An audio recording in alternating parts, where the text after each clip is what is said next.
Teníamos un pasaje al inicio en el Evangelio de Lucas.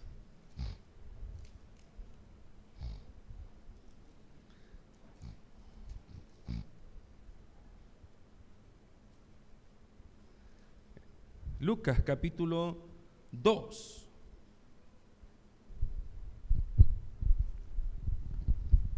Lucas capítulo 2. Lo tenemos, hermanos.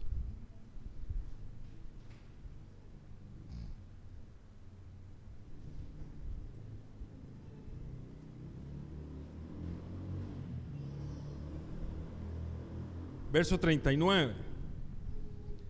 Después de haber cumplido con todo lo prescrito en la ley del Señor, volvieron a Galilea, a su ciudad de Nazaret.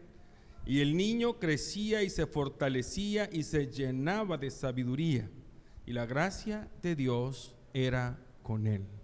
Gracias, Padre, por tu palabra esta tarde, porque nos permites poder ir a ella para tomar el consejo que tienes para nuestras vidas, la revelación de tu voluntad, la cual es perfecta. Que tu palabra esta tarde, Señor, pueda quedar grabada en nuestros corazones. En el nombre de Cristo Jesús, amén. ¿Cómo llevar a un hijo a crecer, oiga, en gracia y en sabiduría? Ese es el tema de esta tarde. Yo creo que nosotros como padres siempre vamos a desear lo mejor para nuestros hijos. ¿Es así o no es así? ¿Verdad que sí? Usted desea lo mejor para sus hijos como padre. Y hemos descubierto que lo mejor que podemos darle a nuestros hijos es una herencia espiritual. Ahora, no al final, ya cuando nosotros no estamos, vamos a dejar la herencia espiritual. No, vamos a comenzar a compartirla con ellos. Y yo quiero compartir 3 cosas esta tarde, las cuales nos van a ayudar a llevar a nuestros hijos a crecer en gracia. Oiga bien, no a que sean graciosos, eso ya lo traen de manera nata muchos de ellos, sino en gracia, que es algo muy diferente. Y lo primero que vamos a compartir es que hay que instruirlo adecuadamente con el ejemplo en el momento exacto. Proverbios capítulo 22, verso 6 dice: instruye al niño en su camino, y aun cuando fuere viejo no se apartará de él. Hay algunas versiones que dicen: instruye al niño pequeño en su camino. O sea, en cada una de las etapas el niño necesita ser instruido. En cada una de las etapas. Cuando el niño está comenzando a caminar, por ejemplo, usted se va adelante, se agacha y le pone los bracitos y le dice: venga. Cuando el niño está comenzando a comer, usted le agarra la manita y le dirige la cuchara. El niño necesita ser instruido en todo, desde pequeño. Y esto es importante porque recuerde que no hay mejor que instrucción, no hay mejor instrucción que el ejemplo. Por ahí dicen los psicólogos y los estudiosos de la conducta y del comportamiento humano que entre los año y medio, 1 año, 4 años, los niños son como una esponja. Todo lo que ven, todo lo que oyen, y de repente uno se sorprende porque muchas veces cuando uno le pregunta a los niños: ¿y dónde oíste eso? En la casa. Por eso es que en la casa, hermanos, hay una gran responsabilidad. La instrucción debe ser con el ejemplo y en el momento adecuado. ¿Dónde aprenden los niños todo lo primero que experimentan? En la casa. Acuérdese que ellos están ahí observándonos. Hace mucho tiempo recuerdo que leía un libro de consejería matrimonial, para consejería matrimonial, y uno de los temas que tocaba este libro es que nosotros heredamos el modelo de matrimonio a nuestros hijos. Decía, nuestros hijos van a ver el contexto de nuestros matrimonios, de nuestros hogares, y eso es lo que ellos van a ir heredando. Por eso el ejemplo y la instrucción es importante. Si el niño crece en un lugar donde está recibiendo, por ejemplo, gritos, y de repente el niño va a aparecer gritando por ahí, porque es lo que él está viendo. Por eso es que la instrucción es tan importante. A mí me alegra mucho cuando los niños desde pequeños comienzan a aprenderse los versículos, cuando los niños desde pequeños comienzan a tener esa reverencia en la casa del Señor, porque los hacen parte de la casa del Señor. Es bien lamentable cuando alguien dice: no, es que no vamos a la iglesia porque mucho molesta. No, es que no vamos al culto, hermano, porque no está quieto. Acuérdese que es parte de la etapa de los niños. No vamos a estar esperando que un niño de 1 año o 2 años esté quietecito escuchando el mensaje, diciendo amén, ¿verdad? Para eso tenemos a veces secciones especiales por la mañana que los atienden. Pero hay un momento en que hay que dejarlos ser parte y con sabiduría también instruirlos para que respeten la casa del Señor, para que aprendan aquellos hábitos santos de los que tanto hablamos, como la oración, la lectura de la palabra, como el congregarse. A veces, hermano, nosotros queremos que nuestros hijos sean lo que nosotros menos somos. Yo escuchaba a muchos decir: no, es que ahorita, cuando él sea grande, que él decida. Pero el niño va a estar influenciado por la instrucción que ha tenido. Si no lo hemos enseñado a tener esa relación con la casa del Señor, no le va a gustar ir a la iglesia. No le va a gustar, no le va a hallar sentido, le va a parecer aburrido. Si no lo hemos familiarizado con la oración, se va a volver irreverente también, le va a molestar incluso. No, pero es que yo quiero que mi hijo sea un buen cristiano, pero no lo estamos motivando. Pero yo quiero que mi hijo o mi hija sea un joven íntegro, pero no le estamos enseñando a veces. Este es uno de los ejemplos quizás que yo más pongo, y es el hecho de que el niño comienza a mentir porque aprende a mentir en casa. Llega por ahí el señor del cable o el del almacén o el de no sé dónde, ¿ah?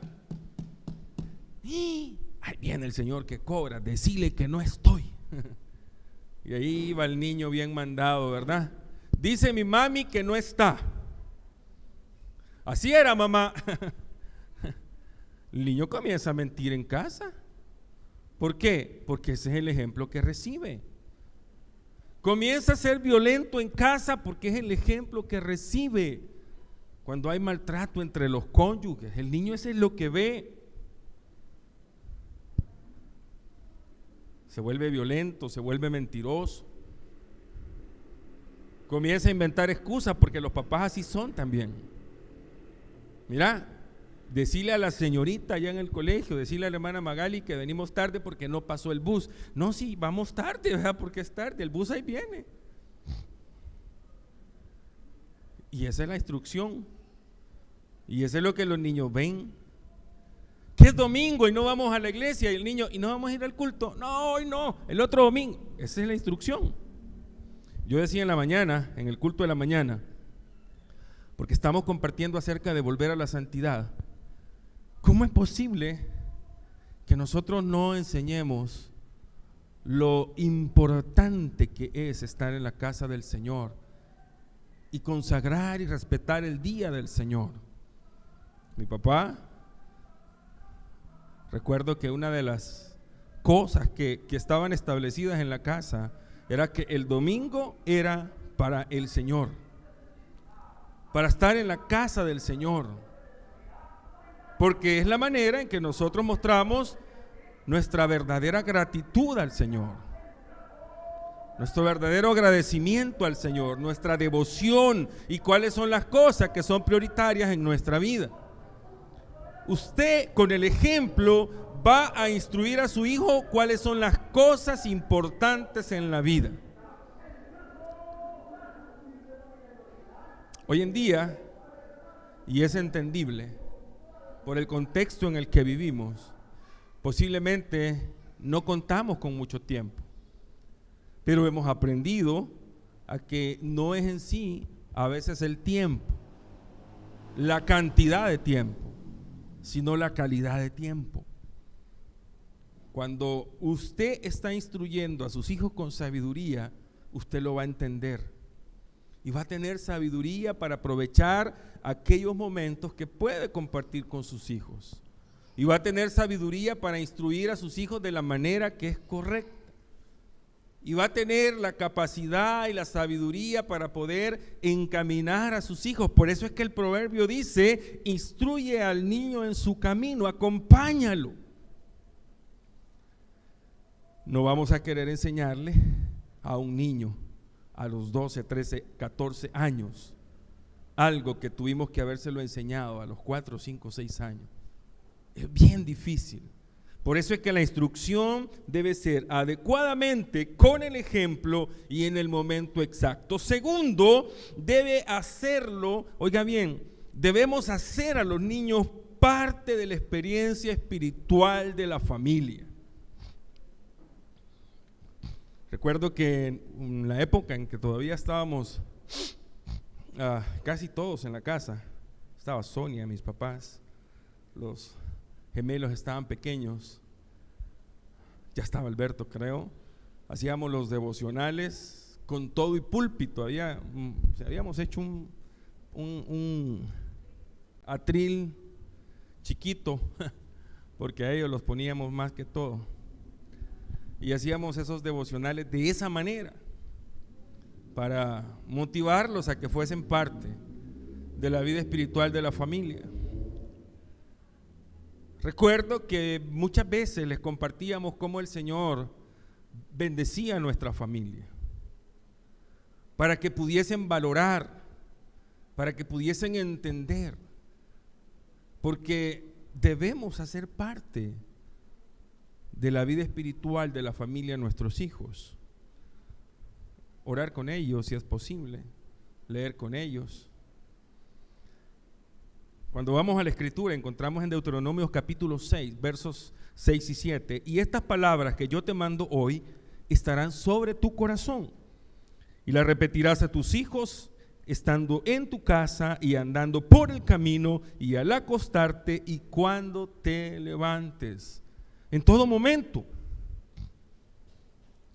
Lastimosamente hoy, por el mismo estrés de la vida que mucha gente absorbe, estar con los niños se vuelve tensioso también, es una tensión grande, y por eso es que los sustitutos que lastimosamente estamos ocupando, en lugar de instruir, de abonar, de formar a los niños, los están destruyendo. Usted se va a dar cuenta, porque es lo más fácil a veces. Vení, te voy a encender la televisión a las 10, 11 de la noche a veces. Ahí está la criaturita prendida en el televisor a las 10, 11 de la noche con el control. Y usted sabe qué es lo que ahora vemos en los programas de televisión.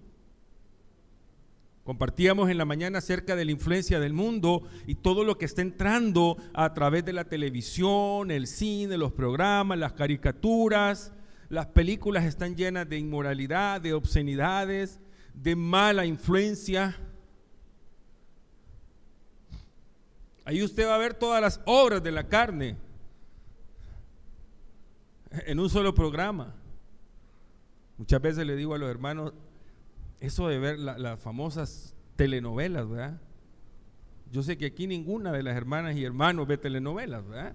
Pero ¿cuáles son los temas principales? Adulterio, fornicación, engaño, envidia, celos, iras, contiendas. Y usted, cuando oye a la gente comentar de estos programas, que se emocionan hablando de estos programas, y vio el capítulo de anoche y se dio cuenta que la fulana engañó a no sé quién, pero está bueno, ¿por qué la está engañando? Así empieza a hablar la gente. Mire cómo se influencia. Ahora imagínese un niño viendo violencia, viendo inmoralidad. Leía por ahí un documento hace poco de cómo nosotros violentamos la infancia de los niños, por ejemplo, en la manera en que los vestimos. Porque muchas veces se quieren vestir a los niños o a las niñas como que fueran adultos, ¿verdad? Con ropas inadecuadas. Porque les hacemos preguntas inadecuadas también. Ay, qué chulo el niño de 6 años. ¿Y cuántas novias tiene? Novias, ya el niño se da la idea de que hay que tener bastantes novias entonces al mismo tiempo. Nosotros violentamos muchas veces. Y de lo que menos hablamos a veces con ellos es de la palabra del Señor. Y hermano, y hermana, y amigos y amigas, usted tiene que hacerlo parte de la experiencia espiritual de la familia. Y estas palabras que yo te mando hoy, dice el mandato, estarán en tu corazón. Y se las repetirás a tus hijos, oiga bien, estando en tu casa, andando por el camino, al acostarte, en todo momento. Mire que con expresiones, por ejemplo, como en la mañana, expresiones de que gracias a Dios que nos ha regalado un nuevo día. Usted empieza a alimentar la conciencia de los niños de ser agradecidos en la mañana. Con la expresión de, bueno, gracias a Dios que terminamos este día. Y vamos a agradecer por todo, agradecer por la comida. Usted empieza a generar un sentido de gratitud en los niños. Cuando usted se somete a la voluntad del Señor en su vida, usted empieza a generar eso en los niños también. No, si yo veo a mi papá leer, yo veo a mi papá orar. Si a mi papá ni ir a la iglesia le gusta, dicen otros por ahí. Si ahí está peleando con mi mamá antes de ir a la iglesia. Ese es el ejemplo. Por eso la instrucción es importante. ¿Cuántas veces nosotros comentamos con nuestros hijos el mensaje de ese día, por ejemplo? Porque acuérdese que la instrucción no para, es en todo momento, en su camino. ¿O cuántas veces nosotros nos sentamos para compartir alguna inquietud que tienen de la palabra del Señor? ¿O cuántas veces nosotros reunimos a la familia para decirle, estamos agradecidos porque el Señor ha hecho esto? Miren qué bueno es el Señor, nos dio esta respuesta. Miren qué bueno es el Señor, nos dio esta provisión. Miren qué bueno es el Señor, nos sacó adelante de esta situación. Es importante hacer a nuestros hijos parte de la experiencia espiritual de la familia. Y por último, y lo tercero, para llevar un hijo a crecer en gracia, es que debemos corregirlo y orientarlo oportunamente cuando sea necesario. ¿De quién nosotros tenemos el ejemplo? De nuestro Padre Celestial. Dice que Él, como todo buen padre, al hijo que ama lo corrige. Y más de alguno de nosotros, voy a ser honesto, ha sido parte de esa corrección. Y créame que la corrección del Señor es un poco dura. A veces es durísima. Pero si esa es la manera que Él va a hacer o que va a utilizar para que un hijo entienda, lo va a permitir. Hoy en día, hermanos, hemos perdido eso también. Ay, no, es que lo voy a hacer sentir mal al niño. Ay, lo dejo que haga berrinche, no me complico la vida. No, la Escritura claramente dice, Proverbios capítulo 13, verso 24, el que detiene el castigo a su hijo aborrece. Oiga, ¿por qué cree que tenemos tanto delincuente juvenil? Y algunos ya trascendieron al plano adulto por la falta de corrección. Llegó el niño a la casa con un lapicero bien bonito. Mira, papá, lo que me hallé en la iglesia. No, en la iglesia no, por ahí. Ay, qué bonito, hijo. ¿Me lo vas a regalar? Sí, ahí te voy a conseguir otro. Y después llega el niño con una Biblia. No, llega el niño con otra cosa más grande y con otra cosa más grande. Y ahí se lo van consintiendo. A veces no queremos ni supervisarle las amistades a los hijos. ¿Por qué? Ay, que se van a molestar. No te metas en mi vida. No, usted el papá, pues. Y no usted es el papá, usted es responsable, usted tiene que tomar conciencia de que lo que ha recibido es una herencia del Señor.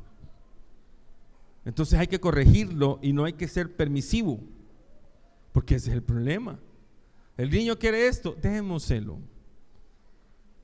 Sí, pero es que no, pero démoselo. Y ahí vemos un montón de padres de familia hasta vienen, es que el niño quiere un PlayStation 40, eso no ha salido todavía, pero que mi hijo lo tenga. Es que el niño quiere un Samsung Galaxy 40, 50, 60. Y el niño 8 años tiene, pero ya quiere un Galaxy 5. Es que la niña quiere tal cosa. Nos volvemos permisivos. Ay, es que yo no quiero que se vaya, pues ya me amenazó que se va a ir de la casa. Ay, déjelo, a ver si aguanta afuera. La corrección tiene, y si no, amárrelo pues, ¿verdad? Si no quiere que se vaya, la corrección tiene que ser a tiempo. A veces hay que ser un poco extremista, pero cuando uno castiga a los hijos sabiamente, porque hay que tener sabiduría para hacerlo, aprenden la corrección, aprenden. Y hoy, si hay algo que necesitamos hoy en día, es eso. Estamos comprometidos con las nuevas generaciones que vienen y ya aprendimos de la historia, y no solo de la bíblica, ¿verdad?, sino también de la que vemos alrededor. Usted conoce historias una y otra de familias que han tenido situaciones con los hijos por ser permisivos. Uno las conoce. Hay que aprender, como dijo por ahí una persona, es más fácil aprender de los errores ajenos, decía, que de los propios. Los propios duelen, los ajenos uno dice, yo no quiero que me pase eso. Pero la única manera de poder tener esa sabiduría para llevar a los hijos a crecer en gracia es teniendo nosotros también ese temor hacia Jehová. Mire que el mandato que fue dado no fue directamente de un solo, no. Y estas palabras que yo te mando hoy estarán en tu corazón. Ahí parte todo. Instruye al niño. Se supone que ya nosotros tenemos la sabiduría para instruirlo. Tenemos la sabiduría para corregirlo. Al final, si usted no lo hace, usted no ama a su hijo. Dice la Escritura que lo que usted está haciendo es aborreciéndolo, no amándolo. Mas el que lo ama desde temprano lo corrige. Desde temprano lo corrige. O sea, a la edad que es necesario. Tenemos un gran reto, hermanos, cuando somos padres, en la instrucción de nuestros hijos. Porque al final, directa o indirectamente, el éxito de nuestros hijos en la vida es nuestro. Porque al final, directa o indirectamente, el fracaso de nuestros hijos en la vida es nuestro también. Pero lo más importante y lo trascendental, porque tiene trascendencia eterna, valga la redundancia, es el hecho de que nosotros podamos permitir a nuestros hijos crecer en gracia, pero también para vida eterna. Como dice por ahí uno de esos cuadritos que ponen en las redes sociales, si nosotros hemos criado a nuestros hijos para ser buenos médicos, buenos maestros, buenos músicos, buenos lo que sea, ¿verdad?, pero no los instruimos en el temor de Dios, hemos fracasado como padres. Que el Señor nos ayude y nos dé sabiduría, así como oramos porque le dé el Señor sabiduría a Héctor, a Celina y a todos esos padres jóvenes también y adultos, porque nunca dejamos de necesitar de esa sabiduría para guiar a nuestros hijos. Pero la Escritura dice, si alguno siente que no tiene mucha, que tiene falta, ¿qué es lo que dice? Pídasela a Dios. Y le puedo asegurar que se la va a dar hasta que le sobreabunde. Que el Señor nos ayude en esta tarde y vamos a ponernos en pie para orar y finalizar. Y luego, pues la familia está invitando a nuestro hermano Héctor y nuestra hermana Celina, están invitando a pasar al anexo del templo. Gracias, Padre, esta tarde por por esta reunión que nos has permitido, para dar gracias por la vida de Hazel. Y al mismo tiempo, Padre, compartir el consejo de tu palabra, que tan importante es para nosotros. Gracias por cada familia acá representada. Gracias, Señor, por la familia de Hazel también. Por todos aquellos, Señor, que formamos parte de su vida, porque ella es parte de la nuestra. Y gracias por este tiempo. Que todo lo que hayamos hecho sea para honra y gloria tuya. En el nombre de Cristo Jesús. Amén. Que el Señor les bendiga. Y vamos a salir.